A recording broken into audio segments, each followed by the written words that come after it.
Oh, yeah, okay. Welcome to the fourth lecture for discrete mathematics and computer science. Nope, wrong button. My bad. Oop. So this is something we talked about last time. I hope some of you got to try out some of these puzzles. If not, they are a bit of a pleasure, and they're fun things to try. They help you appreciate what we're doing in this class, and then they can be a nice distraction from life. So this is a second case. If you see right here, this is a second case. Whoop. So there are multiple cases for these ladies and tigers problems, and likewise for the other kinds of puzzles we'll look at. Knights and knaves, people who always lie, people who always tell the truth. Alice in Puzzle Land, where someone stole a cooking item and we have to track them down. So lots of fun little things to do. And if you're interested, you can go and look at formalizations for the existence of God and stuff like that. So lots of fun things. We're going to get into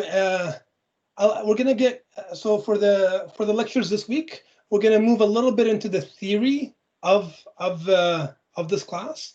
So this class is aimed to be application based. So you're solving problems about ladies and tigers, you're solving problems about programming, you're going to be solving problems in the setting of mathematics, like, I have to sum a bunch of stuff. How do I actually do that? So the point is to actually use logic, but we're going to do a little bit of theory just so it's clear why things work. A logic is a formal system that allows legitimate reasoning to happen, right? So we will get into that slowly. Today we begin with substitution. We begin with substitution today. All right. So the way substitution is this operation that says, if you look right here, for example,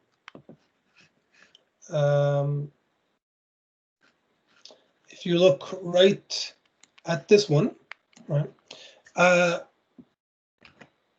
Oh, I'm sorry. I seem to have misplaced my screen. Show screen brush. Okay. All right, go back here. Okay, so let's turn that back on.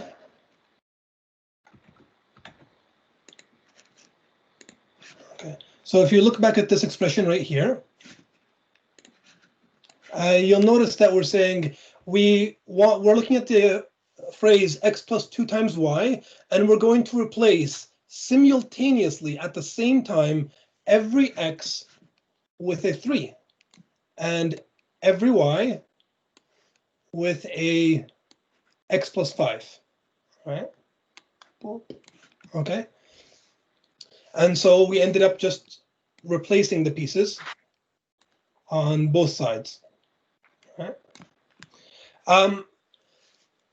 You might have seen this before as function application, and that's really, that's essentially what we're doing. And you can think of an expression as a function of its free variables. So for example, this expression right here can be thought of as the function that takes two arguments x and y and returns x plus twice y, right? And so substitution is essentially function application, all right? So that's the point of view from mathematics. But again, in order to be application-based, let's think about this from the point of view of programming, all right?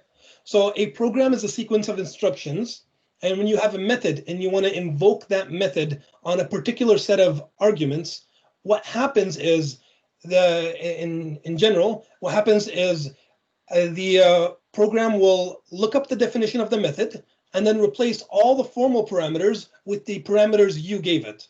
And that's exactly what substitution is, right? So we look up the definition, we get x plus 2y is the definition, and then we have the parameters 3 times y. So we substitute 3 times y everywhere x happens, and we have x plus 5 for y, and we substitute that everywhere y happens.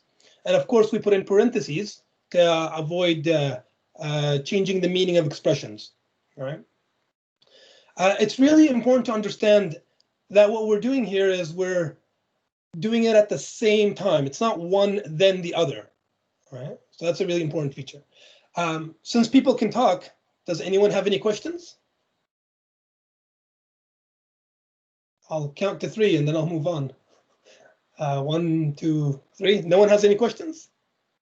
Can somebody just say a word to make sure I can still hear you? Yeah. All right, thanks. Okay. And so, as I mentioned at the beginning, the very first lecture, you don't need to be comfortable in programming to do well in this class. So we're going to talk about, we're going to do some reasoning about assignment commands, but you don't really need to be comfortable with programming. That's fine. You'll learn everything as we go along. And if you're so mathematically inclined, you'll realize that a programming language is just another logical system. And if you didn't know what programming was, you can just think of these as just more mathematical operations, right? But as I said at the very beginning, proofs are programs, and so programs are proofs, right? So you can view your proof as a program, and you can view your program as a proof. All right. I would like to do one more drawing, so let me try to do one more. So suppose I have a little tree like this, right here. And let me try doing that. Okay. So if I have the plus operation, I'm going to have y, it's my y, and then I'm going to have an x, and then I'm going to have a z, and I'm going to sum them all up. Okay. So if you recall, we said that y plus x plus z, we said that expressions, right, correspond to trees, right? Then what does substitution correspond? Right. So if this is our expression, and we do a substitution, such as x becomes 3 plus y, right? What does that mean to a tree, right? For a tree, what that means is we go and we look at the tree, and everywhere we find the leaf labeled by x, we replace it by this new tree, right? 3 plus y. So here is a 3, there's a y, there's a plus 3y, okay, right here, right, and right here. So we replace every x we see with a new tree. And we get rid of x. Okay, so and then we get rid of x over here.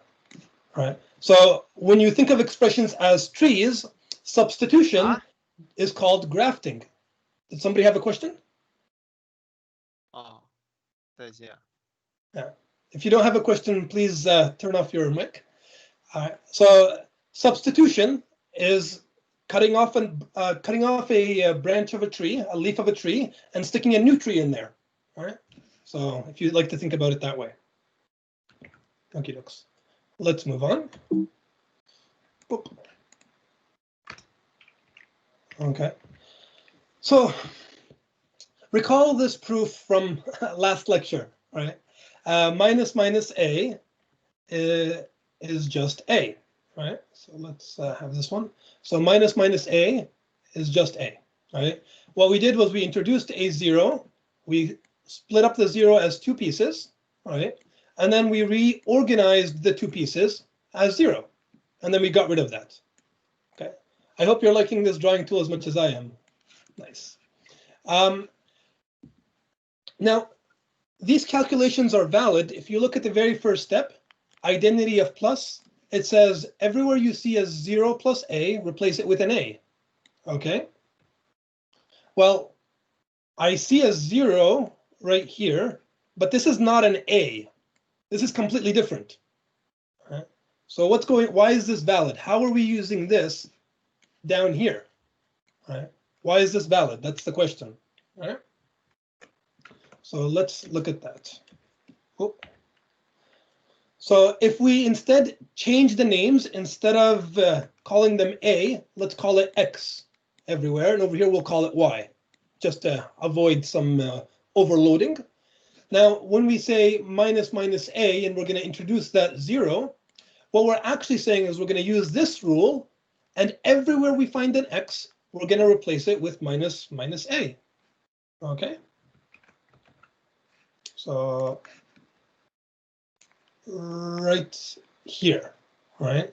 And then right there, right? So that's what we're going to do for all the steps to justify why these rules work, right? Okay.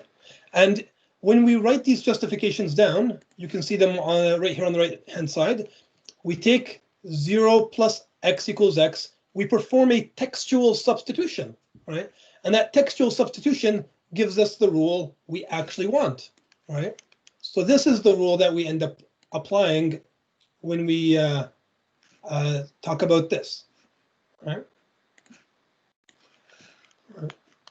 So when we say identity of plus with the textual substitution, x becomes minus minus a, we're talking about this Fuchsia box, 0 plus double negation of a equals double negation of a, right? So now the question is, how do we get from here to here, right? Question marks, right? So how do we get from there to here, right? And the obvious solution is, to use textual substitution, and that's why we're covering it to begin with, right? So you can't apply identity of plus directly. What you're actually saying is, I'm going to apply identity of plus with a particular instantiation, all right? So let's get rid of all these guys, and let's go to the next slide. Right. But now, in practice, what's going to happen I have is. A question. Go ahead. So could you go back to the previous slide for a second, please? Yeah, go ahead. Okay. What I don't understand is, okay, so I see you're doing the textual substitution, but where in the first equation is there an x to even replace? Like I see it says substitute x with minus negative or minus minus a. Where that's Here's the the zero x. just. Do you see it? Okay. So notice we're calling it 15.3 dot x, just to make it clear we're using a new name. All right. Does that answer your question? Yeah, it does. Okay, thank you. You're welcome. Let's get out of here. Let's go out of here. Let's go next. However, in practice, you're not going to change the variable names everywhere, right? That would be a bit silly. So we're going to use the actual theorem 15.3 as it's supposed to be, right? But 15.3 mentions a everywhere, and we're talking about a theorem that has negative a. So when we want to use it, we're going to have to do a textual substitution, right? So let's do this one together and see what it looks like. In case anyone has some trouble. So we're going to do 15.3, and we're going to do a becomes negative a, right? Oh, I forgot to turn on the timer. There we go. So we're going to do 15.3 with a becomes negative a, right? Oh. Oop.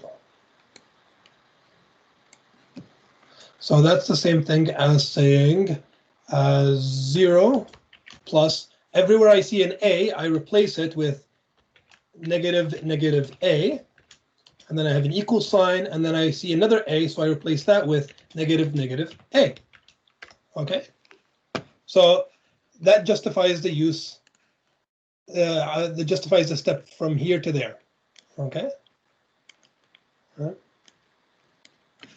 So we're going to have a lot of rules, and we're not going to be changing their names every time. And here we didn't not only change the name, we used a different expression, right? We used negative a, right? And similarly will happen in the other steps, right? So we want to do substitution. We want to apply an equation called identity of plus. We want to use this equation. This is what the equation says. It talks about just a, but we want to use it in the case of minus a. So we can't use this equation directly. It just can't happen. They're talking about different things. So what we're doing is we're saying, oh, I want to use an instance. I want to use a textual substitution of this equation.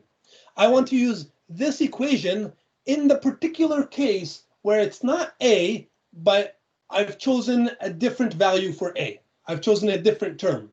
In particular, I've chosen minus a. Okay. So this is called the substitution rule, and I'll just write it up really quickly for you right here. If you have an expression E, right? If E is a theorem, then E with X becomes any expression F is a THEOR theorem. Okay. So this is just a, we'll get to this later on, but whenever you have a theorem that has some variables, you can instantiate them. You can choose them to be some other terms, and it will continue to be a theorem, right? Because if it's a theorem, it should be true for all of its variables. And if you make a particular choice, it should continue to be true, all right? Otherwise, it's not true to begin with. So we'll get back to this. Are there any questions? All right, the screen has faded. So this is what I'll do. Whenever the screen's faded and no one has questions, I'll just move on. All right. So okay. So in Calc check, the way this works is, the way this works in Calc check is you use the with keyword and you use backticks to emphasize that you're using a textual substitution. Right? So this is called rigid matching. Right? So when you're working in Calc check notebooks that have the explicit name rigid matching, you have to use with clauses. You must tell us which variables you're doing things. Right? Now, just as I said last week, we're going to make you do some associativity explicitly. All right. So whenever you have a thing like, if you say x plus y plus z, right? This is the same thing as x plus y plus z. Now this is obvious, but we're going to make you mention this for us at the very beginning, just to get you comfortable and to make sure that you know these names and how important they are. So we're going to get you to use these names at the very beginning, associativity and symmetry, so they're not going to be implicit. Likewise, textual substitution is important. The idea is you're using a theorem in a particular instance. Now communicate to me, do you know which instance it is? And that's what the with clauses are for, to actually show us you do know what you're doing. Otherwise, it's like, you're just putting everything in there and hoping Calc check figures out the proof for you, all right? So we actually want to know if you know what's going on. That's the point of doing rigid matching, all right? An important thing to know is that this operation is called becomes, and it's not colon equals. It's one Unicode symbol, all right? So you enter it using slash becomes or slash colon equals. If you just write colon equals, you'll get an error, okay? So this is the becomes Unicode symbol, right? So this is important to remember, all right? And this is all discussed in chapter 1 of LADM, in case you want to read up more about it. But we will get to the substitution rule at a future time. Okay. there's no questions, I'll just move on. Oop. Okay. So as I mentioned in the last slide, we want you to be explicit about associativity and symmetry, but the point is we want you to always reason up to symmetry and associativity. That is to say, after the first little while, we won't ask you to write these explicitly. CalcCheck will just know to use these when you manipulate formulae. Okay? So if you ever say two things and you flip parts of a plus, no worries, CalcCheck will catch it in the future. All right. But for a while, we'll ask you to do it just so that way you're learning. All right. That's all. Okay. So here's the proof of minus a again, but this time you'll notice that we have, oh, sorry about that, Alt tab. You'll notice we have explicit associativity of plus, right? And we have explicit associativity of symmetry, right? So whenever we wanted to change the parentheses around, right, we had to do that. And if we wanted to change the arguments around, we had to do that. So in the last slide, these were omitted, right? You could have just gone from a plus, you could have gone from here, did unary minus, and you don't need this step. You would have just been like, nope, don't need that. And then here, unary minus, and then you just don't need this step, right? You could have just ignored it in the previous ones. So for the very first while, you have to do these. Later on, we won't ask you to do them anymore, all right? So it's just to get you comfortable with the notation, all right?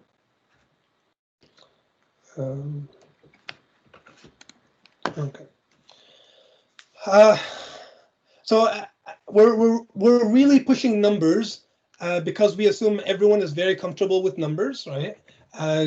You've seen them for a long time, right? Like these shouldn't be new to anyone. 1 times a plus a, or adding 0. Everything in its inverse get rid of each other. You might have to learn some new names like associativity and symmetry.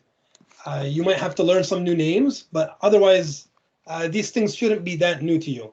So there's a lot of, it's very good practice to just go out on your own, you know, without us having to tell you, to try to prove these theorems. Like minus a is a simple proof. Minus 0 equals 0, yet another simple proof. While we're talking about taking initiative and doing things on your own, I would like to remind you that you do have access to this book, or so I hope.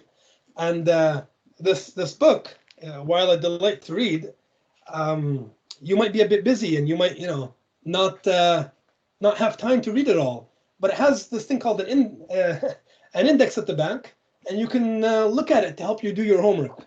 So a lot of people had some questions about the homework from Friday.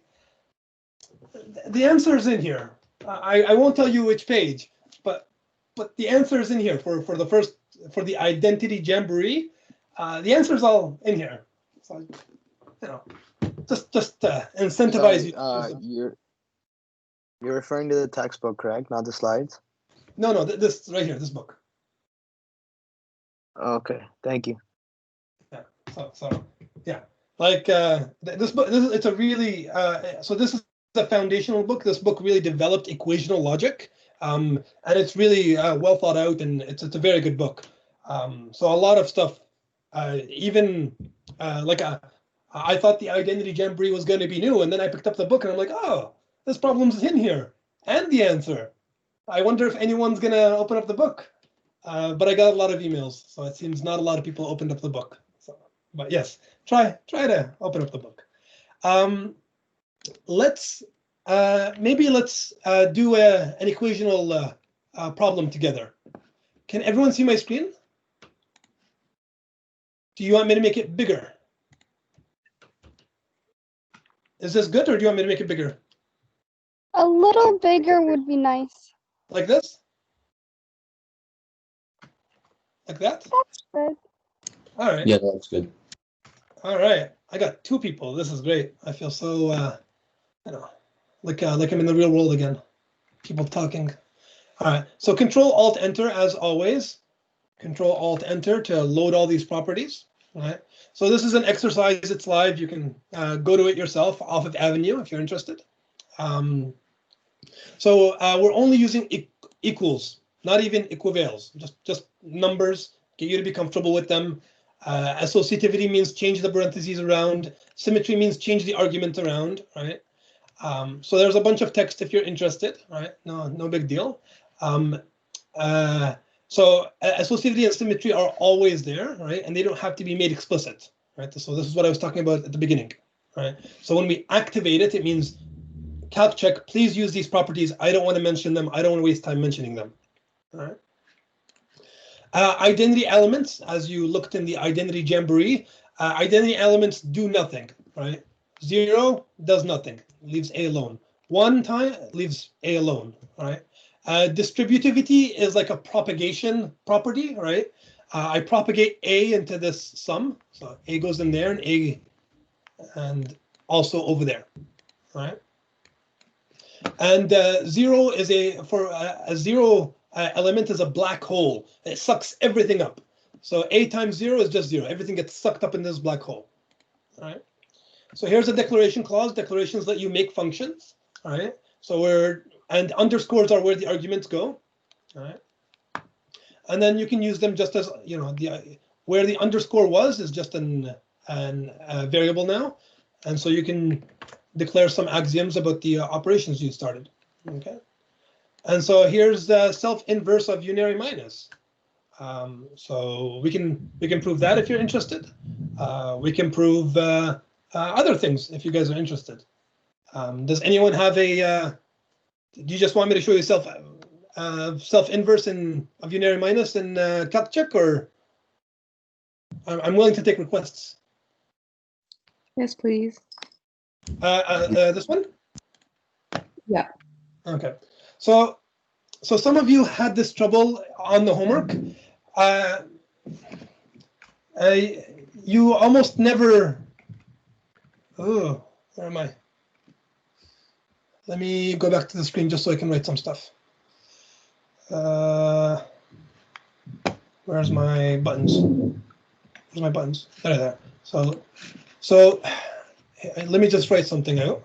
So if you have to form the integral of fx dx, no, right here, more room. So if you have to form the integral of a function f of x dx, right, and you want to show that this equals 5, like maybe you're in calculus, right, you almost never turn this into some stuff and then say this is true. Who does this? All right, you don't do that. You don't say, oh, this is equal to this and some other steps and this is equal to true. Does anybody do this? No, that's a bit silly.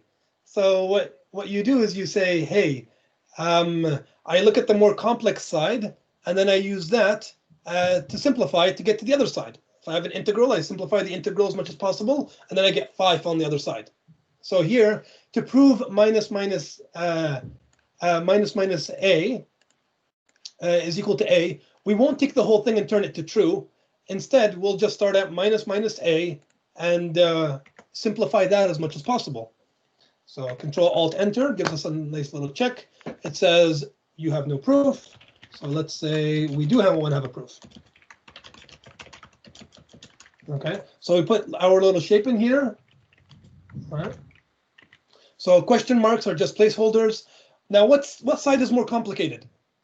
Does anybody want to take a guess? Usually the side that has more symbols. I'm sorry?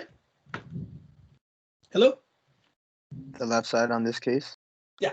So rule of thumb, if it has more symbols or it looks longer, let's start there. All right. So we'll say minus a. Can I do this? Does anybody want to take a guess? Is this fine? Can I write it like this, or do I have to have parentheses? I think you have to have parentheses. The nice thing about calc check is it's right there. You can try it out. It's all good. So notice calc check, even though I wrote minus minus a, calc check sees that it's minus parentheses minus a. Okay, so remember we talked about precedence last week and in the textbook and on the abridged lecture notes. So precedence is how you read these strings when they're ambiguous. Right? And we said unary operators always have highest precedence. So that's why. Now, what if I did this?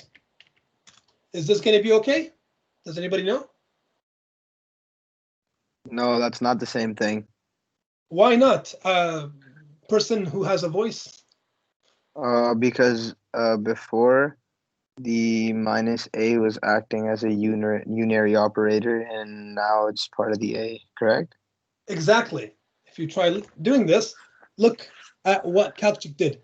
This is colored yellow because it's an operator, and minus a, the whole thing is colored blue, and blue is for variables.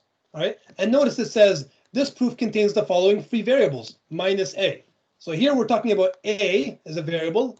These are blue, but this whole thing is blue. And it says, is that a typo? Maybe you made a mistake, right? Because in programming, like in real life, you can have things like foo, bar, right? And if you look at it, it's all blue. This is a variable name, all right?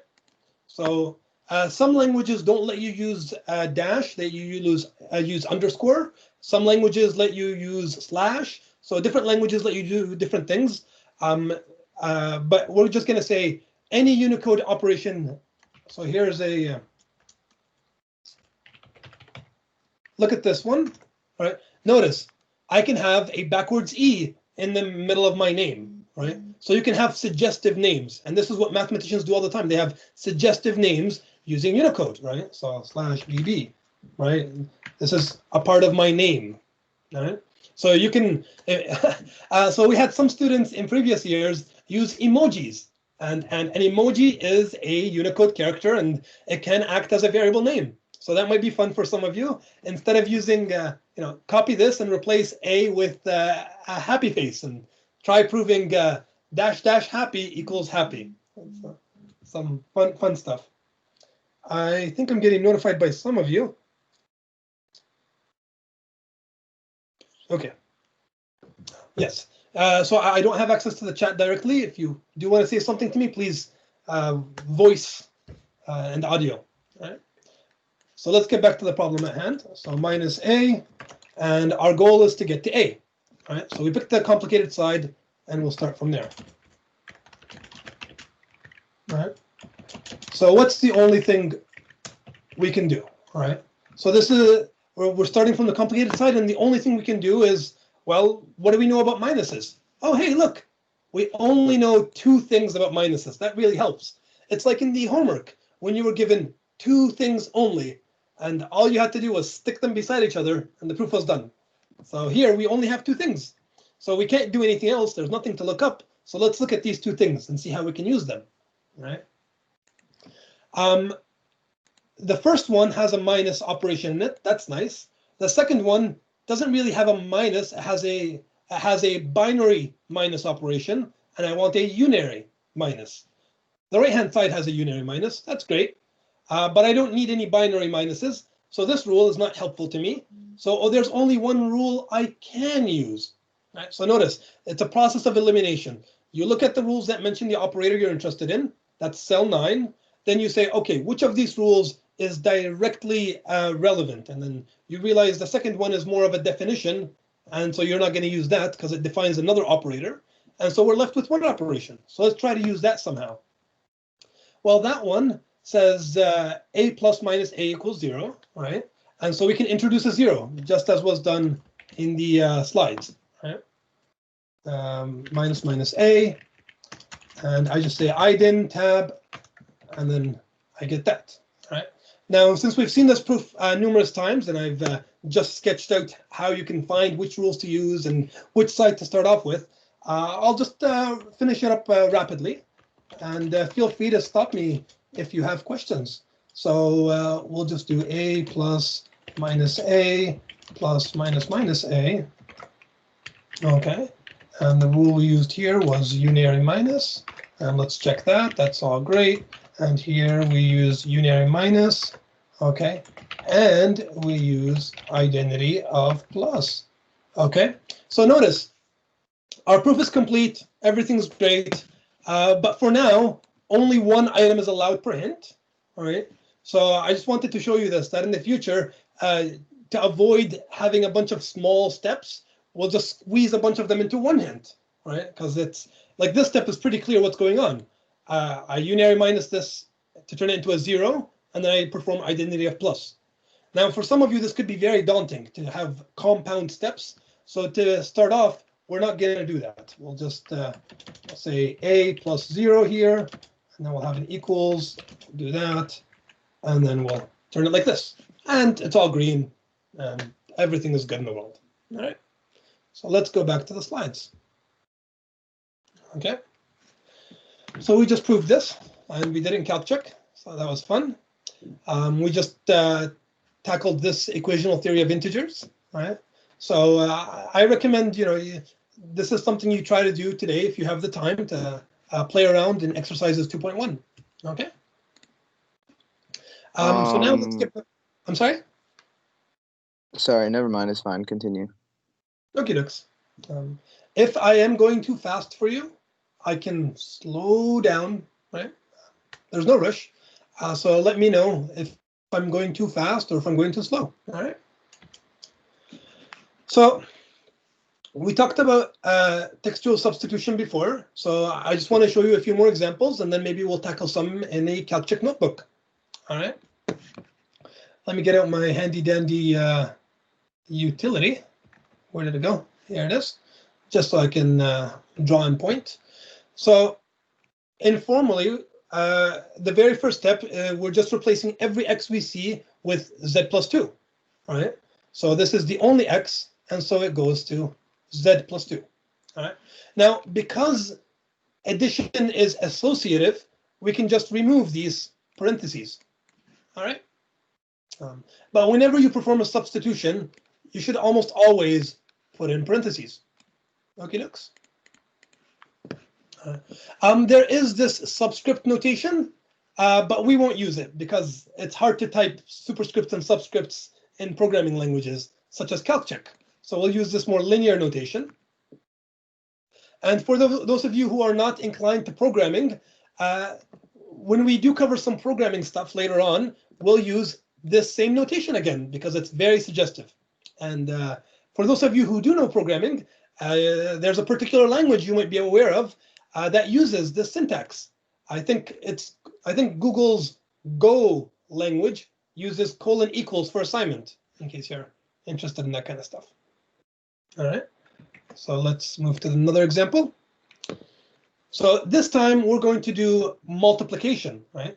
And multiplication is if we substitute z into x, we can't remove these inside ones, right? Not this one or this one. We can't remove these guys, but we can remove the outermost ones that were there to help us do the textual substitution, right? So it's really important to understand the table of precedence, and rather than memorizing this table right here, which is in the inside cover of your book, so rather than memorizing it, I recommend you just do the Calc check exercises we've provided you with, and as you do them, you'll realize, oh, this has greater precedence, this one has less, and this is a common feature in programming languages. To avoid having so many parentheses, there are precedence rules. And in mathematics, this is also the case. It would be very tiresome if we had to put parentheses every time we had a multiplication and an addition, right? So if we say 1 times 2 plus 3, I expect you to think the times happens before the plus, and that's what precedence is about. What happens first? Okay, so you'll pick that up as you practice. All right, so let's get rid of this. Let's move on to the next slide. Oh, sorry. So this example is from the proof we showed a moment ago for using the identity law. All right, so one side of the identity law said 0 plus a, and the other side said just a. All right, so just remind you of that in case you've forgotten. 0 plus a equals a. All right, So this is what, oh, sorry about that. 0 plus a equals a. Equals a. Okay. So what we are going to do is we're going to replace every a with minus minus a. So nothing too complex. All right. So this one gets replaced by that one. Then, as we showed on the slides, unary operators have higher precedence. So these extra parentheses are not needed. So we can just simplify that further. Okay, next. So let's get rid of this one, rid of that one, and move on to the next slide. Now, when you see an expression, all right, so let me show you one. So when you see an expression such as a plus b times c, right? Oh, I keep forgetting to turn this on, sorry. So when you see an expression such as a plus b times c, right, you think of that as a plus b times c, right? The parentheses are there for you, right? That's what precedence means. So when you have an expression that involves a textual substitution, what happens? Are you supposed to say, this is what I'm doing, and then I do the textual substitution? So in practice, that's not how it's done, right? When you have a function application, you do the application first. So we do the textual substitution, and the very first step says we're going to add in parentheses for clarity.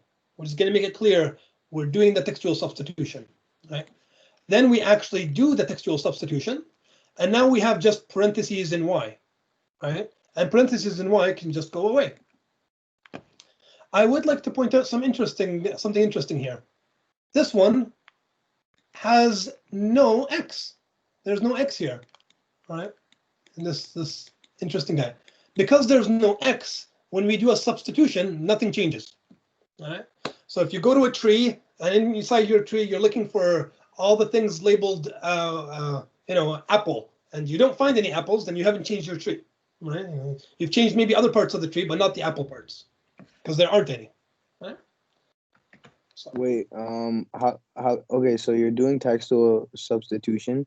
Yep. So x is going to become z plus 2, but how come it does, like, in all the following steps, it's just still an x and y? There's no substitution made.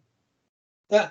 So this x is not being substituted. So you see the parentheses right here? Okay. So this parentheses in that one, the substitution happens only on the y. And then the y doesn't have any x's. So when I try to replace every x here, there is no x in there. And so it stays the same. Okay. Bueno. Any other questions, concerns, queries? Okay, Dux. Thank you. You're welcome. So let's get rid of these guys. Let's go here and go to the next slide. Okay. When you have multiple textual substitutions, right, you again do the very first one, then you do the second one, right? So we do the first one first, right? Then we go to do the second one, right? So this is the first one, and then the second one, right? And then you can always simplify as needed, okay? But they just nest. And again, for those of you who are, who don't know programming, double textual substitution is like sequential assignment. I make one assignment, then I do another assignment. Like I have a cabinet in my house, and I put some stuff in the cabinet labeled X, and then I put some stuff in the cabinet labeled Y. So we'll get to that later on, but again, math and programming essentially the same. All right, so no real concerns. Does anybody want to look at some substitutions in Calc? Or do you want to move on to simultaneous? Can we look at some in Calc, please? Okay. I have 6 minutes, so I will do that. And I would like to get to the next slide, but maybe we won't get there. No, if we don't have time, then it's fine. No, it's all right. Let's look at some actual substitutions in Calc. All right. So when you don't make a change to an expression, right? So you have an x and then you leave that expression alone. In our calculations, we said this is removing parentheses, unnecessary parentheses. So here we'll just use the name reflexivity of equality to say, you know what, that part is equal to that part and nothing happened. All right. So that's all we're going to use in this part. So here's a calculation, but let's look at a new one, all right? One that you don't have, that is not done for you. Okay. So this one is right here. I'll get back to that later. So let's just do this ourselves. So substitution, right? Notice there are no quotes. So this is an important thing. Substitution is a key word, like fact, all right? So we want to perform substitution. What does that mean? So I have 2, leave that alone. I have x. This one is not an x, so leave it alone. I have a plus is not a variable. I have a 3, that's not a variable. I have a multiplication, that's not a variable. Oh, I have a y, that's a variable. Is that the same as this variable? Yes, they are the same variable. So I replace it with this thing. Yeah. Now, is this right, or did I make a mistake? What do you think? You need brackets around the x plus 5, I think. Exactly. And if I tell calc check, it says could not justify this step. Right? So whenever you do a substitution, remember to put in your handy dandy brackets. Everything's great. Okay. And then we can simplify if we like. We can say distributivity of times over plus, right? And get 2 times x plus 3 times x plus 3 times 5, all right? And again, because associativity is implicit in the background, I don't have to put any parentheses for my additions. And we can even simplify further. I can say evaluation, right? Evaluation is like, here's some numbers, please simplify as much as possible. There's no variables anywhere. Okay, so 2 times x is just x, can't simplify that. 3 times x is just x, 3 times 5 is 15. Okay, and we're done. All right. So a lot of fun little stuff to try out. And we've given you some more to create your own examples. Hint, hint, look in the book. So let's. I have a question. How come you used evaluation instead of fact for 3 times 2? So I can say. I mean, sorry, 3 times 5. Fact 3 times 5 equals 15. Okay, and that's completely fine. But what if here I had 2 times 4, and I carried that over to every step? Plus 2 times 4. Plus 2 times 4. So suppose I had an extra piece, 2 times 4. Then here I have to do a fact for this one and then a fact for that one, which can be quite annoying. Like there's some basic numbers that should simplify. So rather than having to do 2 facts, I can just say evaluation. 3 times 5 is 15. 2 times 4 is 8. Right, and that's good, and we're good to go. But this whole thing is also numbers, and I can sum that up as well. So the idea of evaluation is it's like using multiple facts in one go, right? So I just wanted to show it to you, that's all.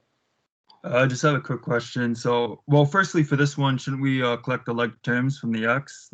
Just take out the distributivity of dot over plus for the 3 and the 5. I mean, 3 and the 2, and add them, and you know. But another question is just homework 3.2 is released, right? Does that mean there's also homework 3.1, or? I'm sorry? Does that mean there's also a homework 3.1? Usually there is a 0.1 and a 0.2, yes. Okay, I only saw the 3.2 released. Is it due on Thursday then, or? Homeworks are due for lecture, yeah. Okay. I don't see the 3.1 either. Like I only see 3.2 on Avenue.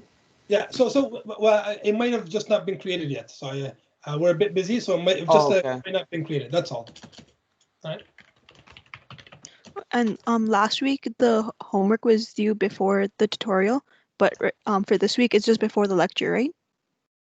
I'm sorry? For last week, the homework was due before our tutorial on Wednesday. So for this week, it's just due before the lecture. Yes. Yeah. Usually they're due before lecture. Yeah, they will usually be due. You'll usually get a homework on Tuesday, and then it will be due before lecture on Thursday. And then you might get a homework on Friday, and it will due before lecture on the next Tuesday. So usually between lectures, there will be a homework. Okay, next. All right, shall we get back? It seems we only have a minute, so I'll just mention this next piece right here. When the fact that these are simultaneous means I'm doing the substitution for x. I'm doing the substitution for x at the same time that I'm doing one for y. So this one for x, the same time as I'm doing for y. So they're not do one then the other. Okay. So every x is replaced by y minus 3. So this x is y minus 3. And this y is replaced by z plus 2. Okay. So notice this x has a new y in it, but I'm not replacing this new y with using the same substitution. Everything's happening live at the same time, in parallel, concurrent, simultaneously. Okay. So some programming languages, for example, Python, I actually let you do this, and you have simultaneous assignment. So a number of languages will also let you do this when they have destructuring, such as like JavaScript and other things. So maybe we'll continue from here next time. Yeah, bye.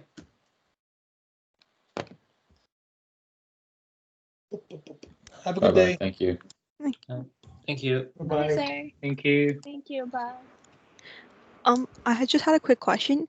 You know, for the exercise, you said the associativity was implicit, but so far